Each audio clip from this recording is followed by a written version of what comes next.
Então, gente, bom dia. Muito obrigada pela presença Bom de dia. vocês. Meu nome é Gabriela Kubik, eu sou diretora de marketing aqui na Webidia Brasil. E a gente está no UPixCast, que é a nossa série de conteúdos que a gente está fazendo aqui direto do UPix Summit. E a ideia é falar sobre influência ao longo do dia. A gente vai ter uma série de podcasts. E a gente está falando de influência para quê? E aqui no episódio que estamos, vamos falar sobre influência para informar, falar de informação e ir além um pouco de uma pegada de entretenimento e mostrar todas essas outras facetas que a gente pode explorar dentro do mundo da influência.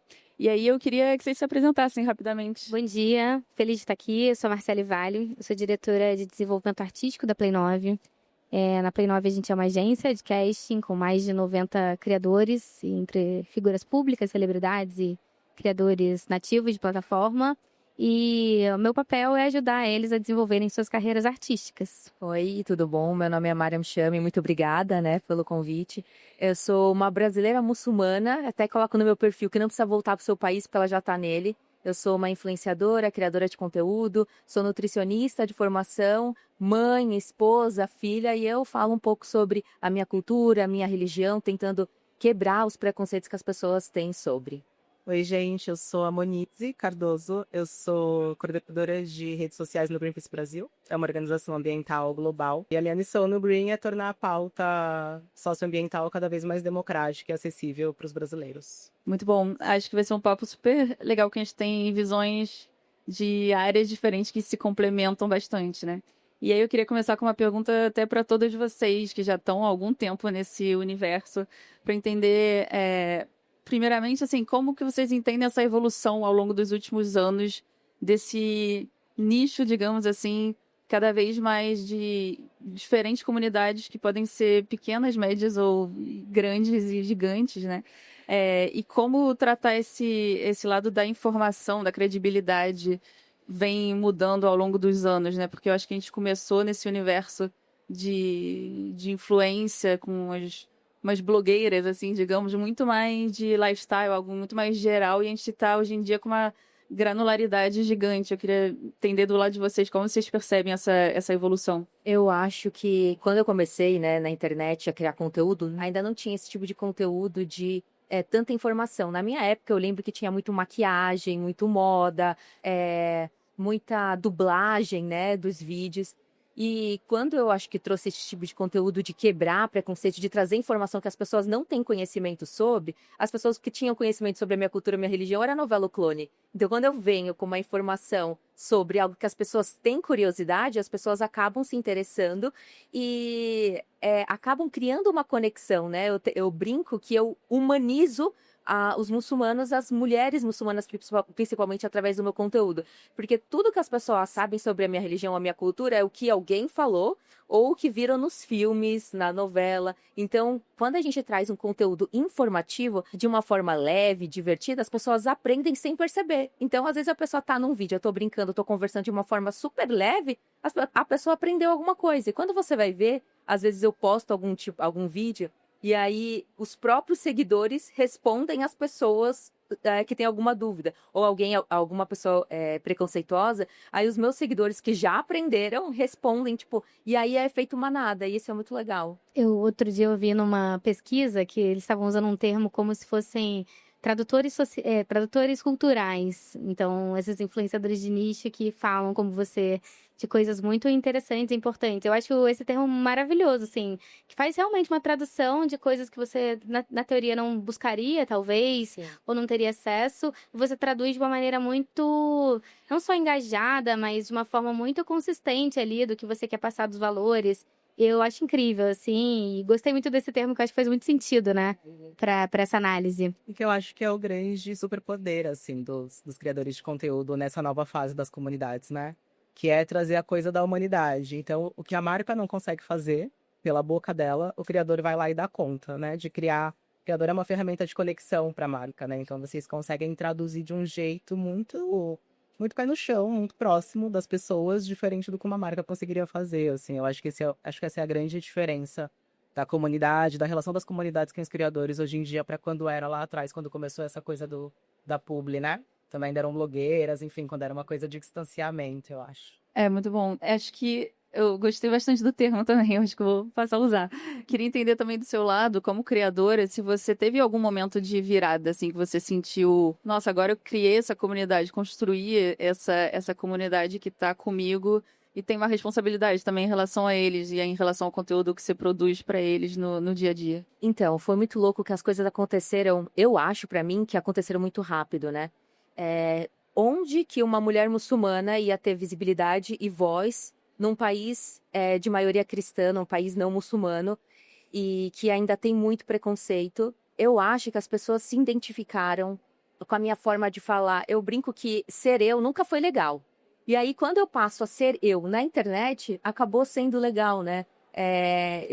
Esses dias eu fiz um TEDx, e aí eu falei assim, representatividade não é vaidade, representatividade é sobrevivência. Então, quando você vem e fala sobre um assunto que as pessoas não têm informação, mas querem se informar, querem quebrar os seus preconceitos, você vê as coisas mudando. Eu acho, de 5 anos para cá, muita coisa mudou. E eu acho que eu comecei a ver essa mudança quando eu não precisava mais falar. Eu via as próprias pessoas falando, entendeu? E aí, eu acho que foi essa virada que eu percebi.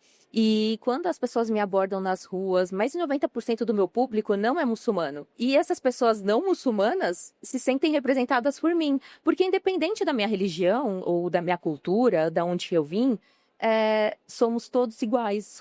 Eu sou uma mulher que tem os mesmos gostos que outras mulheres. A gente acaba se identificando em muitas coisas. Eu, por exemplo, sigo influenciadores que são de N religiões. Às vezes nem sei a religião da pessoa, mas eu me identifico com a pessoa. Eu acho a pessoa interessante e eu acompanho ela. Eu acho que é a mesma coisa que acontece comigo. Mas tem uma coisa muito engraçada, que as pessoas chegam em mim e falam assim: ai, eu sou cristã, mas eu gosto de você. Como se ela, se for cristã, não pudesse gostar de mim, mas é involuntário que as pessoas falam, mas eu acho engraçado esse tipo de fala. Mas é muito interessante, muito legal estar nessa posição e podendo levar informação e muito respeito. Eu acho que uma das bandeiras que eu mais carrego é respeito. Eu sou uma pessoa que respeito todo mundo, as minhas falas, os meus conteúdos nunca foi de uma forma agressiva, e eu acho que as pessoas acabam se identificando com isso. Acho que a gente é sempre muito mais do que um nicho só, uma comunidade só, né? Que se encaixa em vários assuntos, em vários centros de interesse diferentes, né? Bonisa, eu queria agora uma pergunta mais para você. Assim, eu fico imaginando dentro do Greenpeace devem ter muitos... Esse é um assunto denso, que pode ser muito complexo, que 1000 relatórios e, enfim, muita informação. Como que é esse desafio do seu lado para conseguir traduzir isso de uma forma que seja relevante e interessante para o público, de uma forma simples o suficiente para as pessoas entenderem, mas também não simples demais para esvaziar o conteúdo, né? Porque eu acho que deve ser realmente um grande desafio. É um desafio gigantesco, assim. E é a grande missão hoje do time de redes sociais do Greenpeace Brasil. É um assunto denso, é um assunto maçante, é um assunto chato mesmo, muitas vezes. E a gente sempre parte da premissa de que quem tá do outro lado não faz ideia do que a gente tá falando.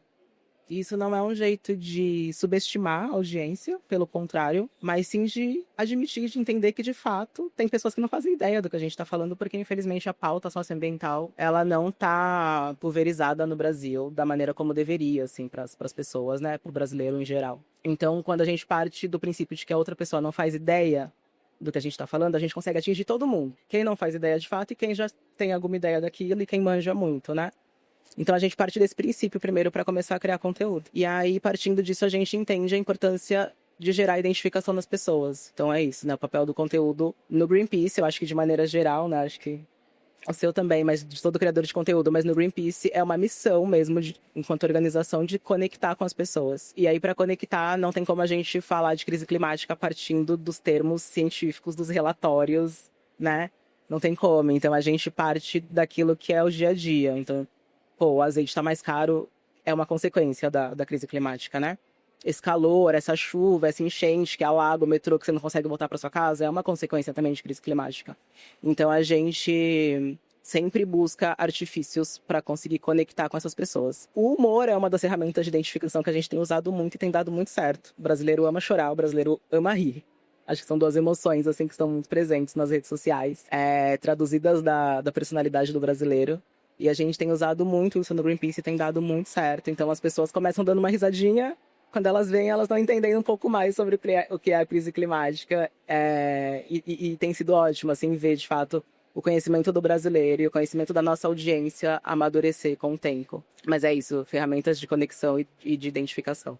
Eu acho que o que ela faz é muito parecido comigo, né, também, porque religião é coisa chata, né? As pessoas não querem ficar sabendo de religião, ninguém quer ficar Do sabendo outro, principalmente, do né? outro, e também ninguém quer ficar sabendo, às vezes, sobre natureza, sobre meio ambiente. E aí, quando você traz de uma forma divertida, a pessoa aprende sem perceber. E aí, o óbvio tem que ser dito. A gente tem que Eu sempre parto do princípio que os óbvios devem ser ditos, porque às vezes é uma coisa tão óbvia pra mim, mas pra você não é. Pra mim, que sou muçulmana, muitas coisas são óbvias, mas pra quem não é, não é. E pra pessoas que estudam, que sabem, é muito óbvio. Mas pra outros, então a gente tem que tratar todo mundo como se ninguém soubesse nada, né? Com certeza, eu acho que realmente tem essas coisas muito óbvias do dia a dia, que eu acho que eu pensando do seu lado também, na hora de trazer isso para um público massivo, e que você não é criadora, né? Você é um ponto de contato ali no meio dessa conversa. Queria entender do seu lado, pensando mais, assim, em negócios também, como que você enxerga o valor, assim, digamos, dessa credibilidade versus, que não necessariamente são opostos, né? Às vezes caminham juntos, às vezes são diferentes, mas em que momentos vale mais a pena um criador que tenha talvez um assunto mais amplo e que fale, né, com um público mais massivo, e em que outros momentos é mais valorizada essa questão de um nicho mais específico, informativo, etc. Eu acho que os criadores que informam, eles são ativos diferentes do entretenimento, né? Um outro tipo de ativo. E a gente tem também na Play 9 alguns criadores que falam principalmente de ciência, de coisas do dia a dia que são importantes, mas com toda uma base técnica especializada por trás. E eu acho que esse ativo diferente, ele traz o principal ponto, que é a credibilidade. Às vezes a marca ela não tem, ela quer entreter, ela quer falar do cupom de desconto, ela quer falar de, né, alguma promoção, vira uma conversa muito rasa.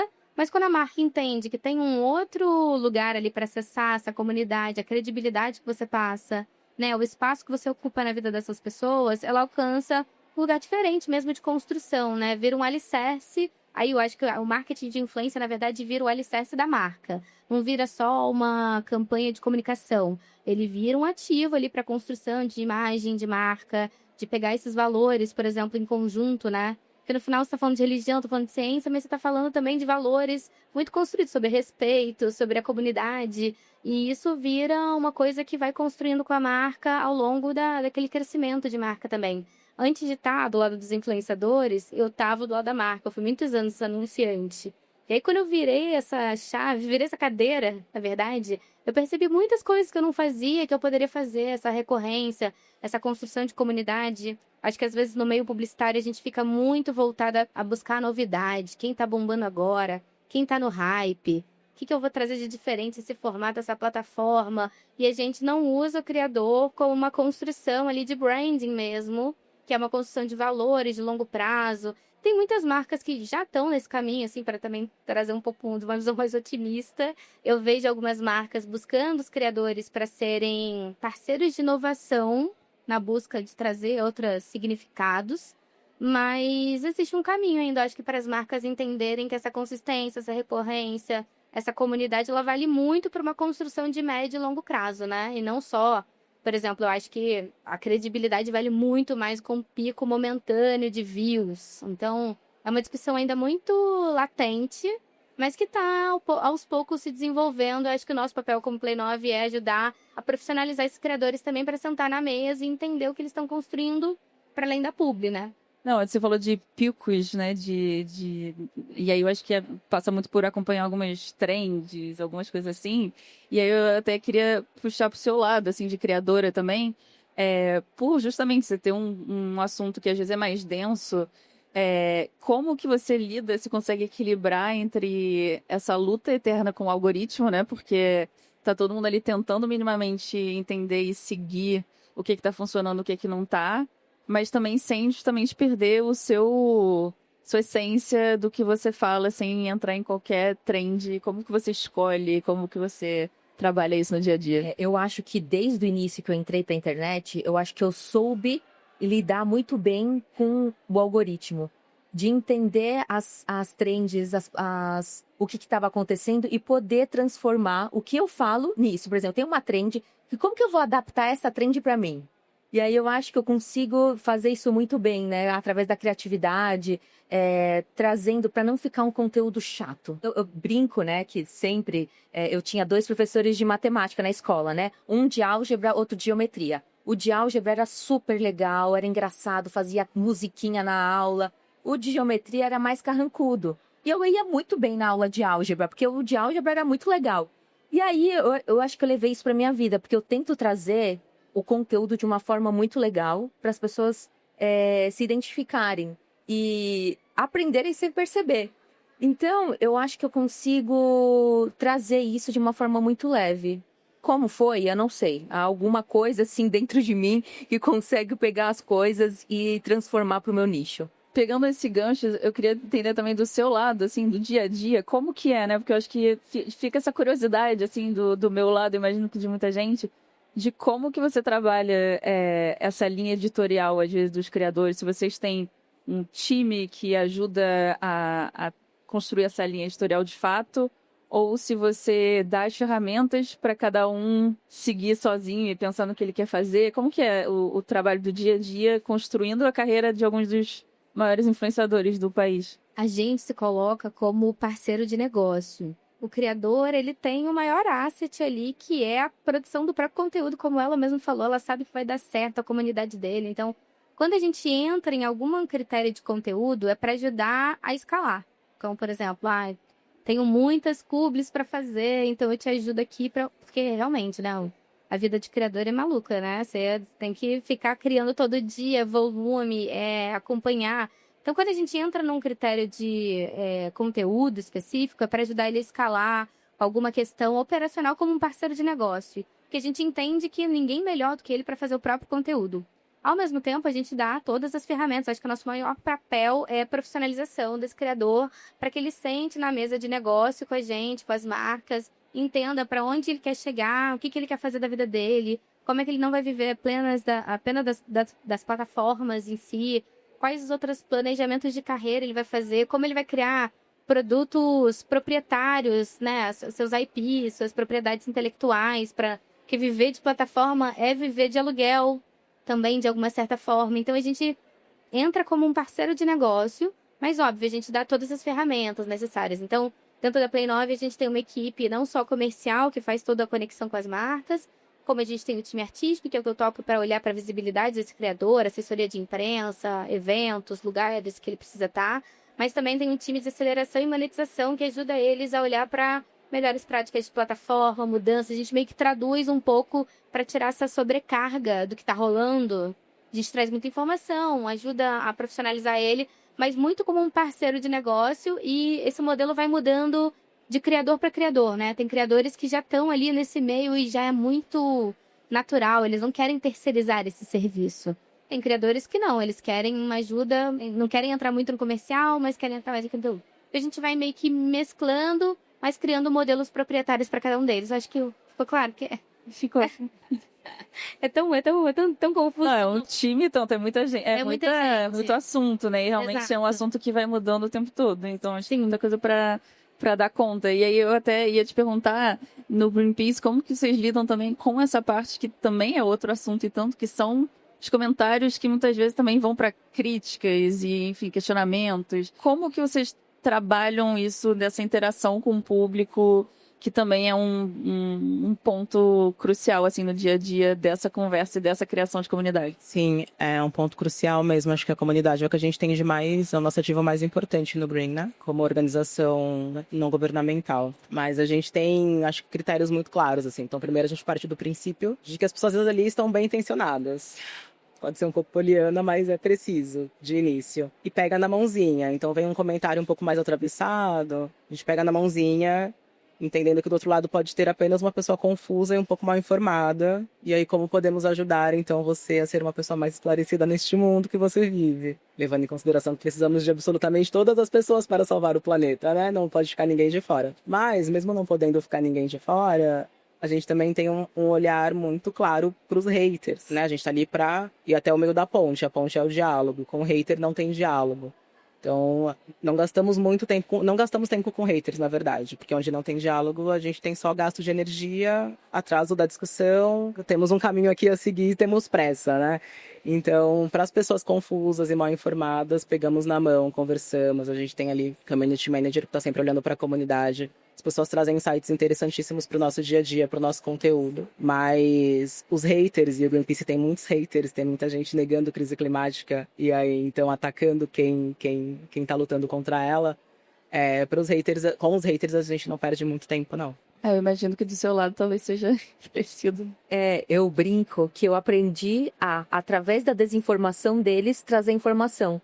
Então é ótimo que eles me mandem coisas, porque aí eu crio o conteúdo em cima, para quebrar o preconceito de outras pessoas também pensam dessa forma.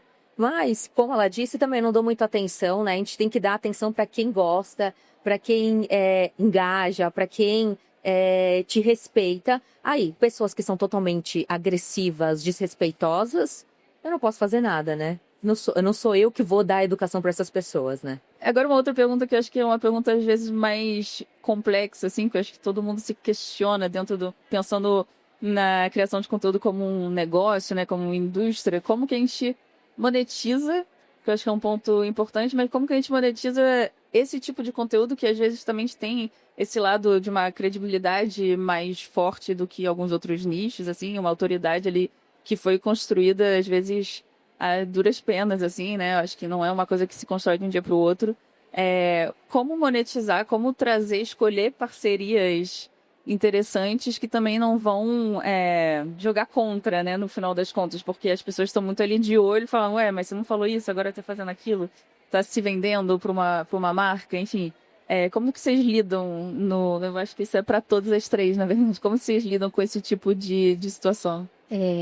Eu acho que você, como criadora, você empresta para a marca o que você mais tem, que é a credibilidade. Então, quando você se coloca como um negócio e o seu principal pilar é a credibilidade, você não pode perder, porque você vai perder tudo, né? Você vai perder sua comunidade, você vai perder as marcas que te apoiam, você vai perder o que você construiu ali, que é o engajamento que você precisa. Eu acho que, assim, você tem que se avaliar como esse empresário, entendendo o seu futuro de negócio mesmo. Então, lá na agência, a gente parte, assim, a partir do momento que o criador entra, a gente já tem quase que um checklist mesmo do que ele está apto a fazer, do que não está, os territórios que são mais naturais para ele estarem. Obviamente, ao longo do caminho, ninguém é só um nicho também, vão aparecendo outras oportunidades, a gente vai se abrindo para elas, mas a gente sempre parte de territórios, de parcerias, de marcas que tenham a ver com o dia a dia daquele criador e com os valores que ele apresenta. E aí, a partir disso, acho que toda a sua carreira vai crescendo, você vai expandindo e você vai se abrindo, mas sempre com esse olhar criterioso de que você não pode perder o que você mais tem. Que é isso, acho que é quase o alicerce ali de todo o funcionamento, né? Isso é verdade. Desde o início, colocar os seus valores. Eu, desde o início, me posicionei colocando quais são os meus valores e o que eu não abro mão de fazer, o que não abro mão deles. Por exemplo, por dinheiro nenhum do mundo eu faço tal coisas. Então, e as pessoas que me acompanham já sabem. E quando você tá tão forte no que você acredita, você não perde essa sua credibilidade, né? Porque você não é só o que você fala, você age também. Então, não é aquilo, ela só tá falando isso. Não, a vida dela é assim, ela vive dessa forma. E aí é muito fácil, né? Você não perder a credibilidade quando você não abre mão dos seus valores. O Green tem um desafio que acho que dois grandes medos, assim, dos criadores de maneira geral. Um é falar algo errado, porque é um tema difícil, de novo. Então, se queimar por falar algo errado, por parecer raso, enfim. E o outro o Greenpeace, por ser uma organização que sobrevive de doação apenas de pessoas físicas, a gente, por vezes, fala mal de marcas, né? E aí, isso é ruim para muitos criadores, porque eles podem, né, perder ali futuras oportunidades de negócio, de publicidade. Então, a gente tem esses dois desafios. A gente brinca que no Green é muito mais sobre hashtag parceria do que hashtag publicidade. Então, tem toda uma criação de conteúdo, de relacionamento. Não é na primeira DM, no primeiro e-mail, que o criador topa fechar com a gente uma parceria. Tem toda uma conversa, reuniões, pra gente entender os limites daquela pessoa, pra aquela pessoa entender o quanto a gente precisa que ela doe e a gente chegar num meio termo ali onde todo mundo fique confortável. Então tem muitas conversas para explicar pra pessoa a profundidade daquele assunto, porque a gente dá insumos para que, como você falou, ela crie de acordo com aquilo que é o estilo dela. mas ela precisa de insumos, né? Ela precisa aprender sobre aquela pauta primeiro. Então, é pegando na mão do criador, tentando deixar ele o mais seguro possível, respeitando os limites. Às vezes não vai dar mesmo, porque a gente precisa que ele se posicione de uma forma e ele não pode, e aí beleza, tudo bem, vamos passar dessa vez. Mas é muito na base de uma parceria e de construir ali juntos um ambiente que faça sentido e que vá nascer um conteúdo parrudo, sabe? Adicionando uma coisa, só te complementando, eu acho que essas parcerias são imprescindíveis, né? Uma coisa que a gente fala muito com os criadores é o legado. Uma vez que você está falando não só de viver da publicidade, da plataforma, mas construir uma carreira de futuro, de imagem, você tem que deixar um legado. E muitas vezes é através de uma parceria, como o Greenpeace, né? Exatamente. Você tem que ter um legado que não necessariamente é sobre você criar o seu próprio movimento, você tem que mostrar doações, porque sempre fica também nesse lugar do, mas eu não quero mostrar o que eu tô fazendo, mas você tem que buscar parcerias interessantes, como o do próprio Greenpeace mesmo, para poder construir esse legado de valores também, que só vão te dando camadas mais interessantes ali, enquanto persona, enquanto, né, figura pública. Comunicador, né? Enquanto comunicador Exato. mesmo. E eu brinco que eu rogo um pouco uma prada, assim, com os criadores. E quem não estiver falando de crise climática nos próximos 2 anos, no máximo, talvez perca muitas outras oportunidades, assim. Então eu tenho essa sensação, é um assunto que a gente já não deveria estar ignorando, nenhum criador de conteúdo. Porque, de novo, é sobre tudo e todo mundo a crise climática, né? Então, se você fala de beleza, ou se você fala de ciência, ou se você fala de entretenimento, cabe falar de crise climática. E aí eu acho que ignorar esta pauta vai pegar cada vez mais mal para todos os nichos. Eu vou aproveitar para seguir com você nessa última pergunta, que agora é mais um bate-bola, assim, rapidinho, que a gente já está chegando no final, mas eu queria entender do seu lado, justamente pensando nesse futuro próximo, assim, quais são os próximos passos de comunicação que vocês estão imaginando, e quais novas ferramentas, ou qual visão vocês têm, se é algo mais de voltar ao básico, ou justamente de usar a inteligência artificial, de usar todas as novas ferramentas que estão disponíveis? Eu acho que dá para voltar ao básico e usar as novas ferramentas que estão disponíveis. Eu acho que esse vai ser o caminho, assim, para comunicação, para todos nós, né? Mas para comunicação e para esse nicho específico de comunidade, a inteligência artificial e todas essas ferramentas, elas são facilitadores e acho que podem potencializar, seja qual estratégia você tiver. Mas para quem trabalha com comunidade, eu penso que a tendência é cada vez mais a gente voltar pro básico. Assim, as pessoas, eu tenho a sensação de que estão sentindo muita falta de conexão mais próxima.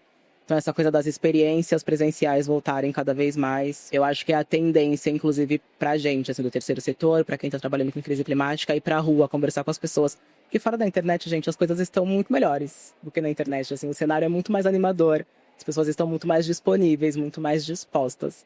E eu acho que se encontrar em pequenos grupos de novo, porque a comunidade digital, ela é o quê? O grupinho que se encontrava, sei lá, na praça pra conversar sobre alguma coisa, né? E aí a tecnologia facilitou isso.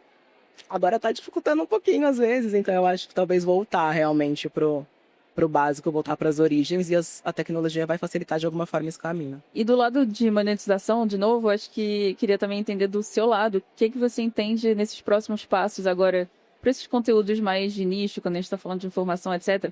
Se é ir para um lado de cursos, de comunidades pagas, são coisas que a gente tem visto também que são mais nichadas, ou, enfim, é um mix de muitas outras possibilidades. Como que você enxerga, assim, esse futuro?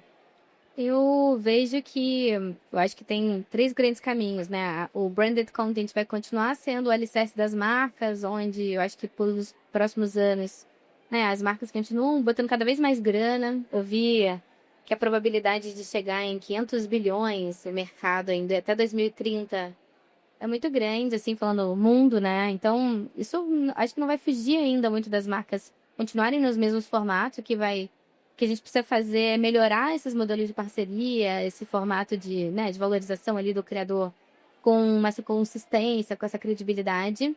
Mas eu vejo o caminho, sim, de comunidades pagando cada vez mais. Isso acontece muito nos Estados Unidos já, né? Dos criadores não necessariamente viverem das relações com a marca, mas viverem de relações com os próprios assinantes ali de conteúdos pagos. Não sei até que ponto isso no Brasil vai acelerar tão rápido pelas questões sociais brasileiras, mas é uma grande discussão que eu vejo no mercado. E eu acho que tem um outro caminho que não necessariamente é sobre só criadores que informam, que são os criadores serem donos mesmo de propriedades intelectuais, né? Então, vejo os criadores saindo só das plataformas, mas criando produtos, conteúdos para seja infoprodutos, seja para ir para streaming, seja para poder ocupar em outros lugares ali com os seus conteúdos, serem comunicadores, né, para além das plataformas de novo. Então, eu acho que é uma grande discussão que tem acontecido hoje no mercado, não só necessariamente sobre IPs de audiovisual, mas licenciamentos de produtos e tudo mais. Cada vez mais os criadores estão indo para esse caminho. E o nosso papel também aqui, nesse lugar da profissionalização, é entender esse mercado e buscar parcerias também nesse outra frente da indústria, que sejam parcerias valiosas para os dois lados, né?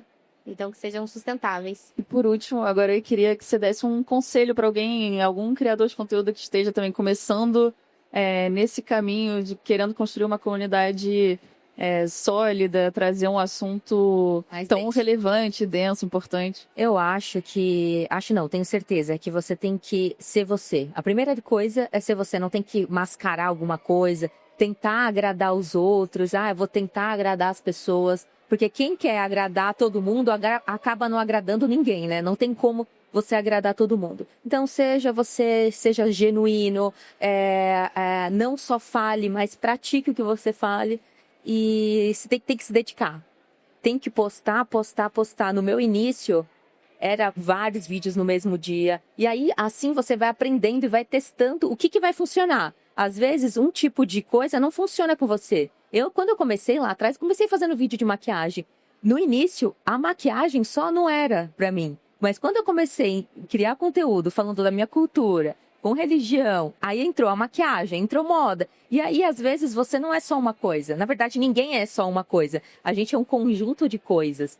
E aí é isso. Vai se mostrando, se joga, não tenha medo do que os outros vão pensar, vão falar. Se eu tivesse me preocupado, se eu tivesse parado, quando as pessoas começaram a falar sobre mim, eu não teria chegado onde eu cheguei. E ainda, se Deus quiser, mais ainda. Então, a gente não tem que se preocupar com os outros. Se você acredita numa coisa, na sua ideia, vá em frente. Perfeito, gente. Acho que realmente, como se falou ainda há pouco, às vezes o básico tem que ser dito, né? E no final das contas, o básico é muito sobre isso, ser você mesmo, assim, né? Ter essa essência. Eu acho que criar esse conteúdo, óbvio, com responsabilidade, com seriedade, não sair inventando coisa, mas cada um sabe tem algum nicho ali, alguma coisa que consegue falar com mais propriedade e seriedade, né? Então, realmente, muito obrigada pela participação. Esse foi o YouPixCast que a gente está fazendo aqui no YouPix Summit. Todos os episódios depois vão estar no nosso Spotify, no YouTube. Quem quiser ver, vão ter vários outros episódios e vários assuntos interessantes ao longo do dia. Obrigada.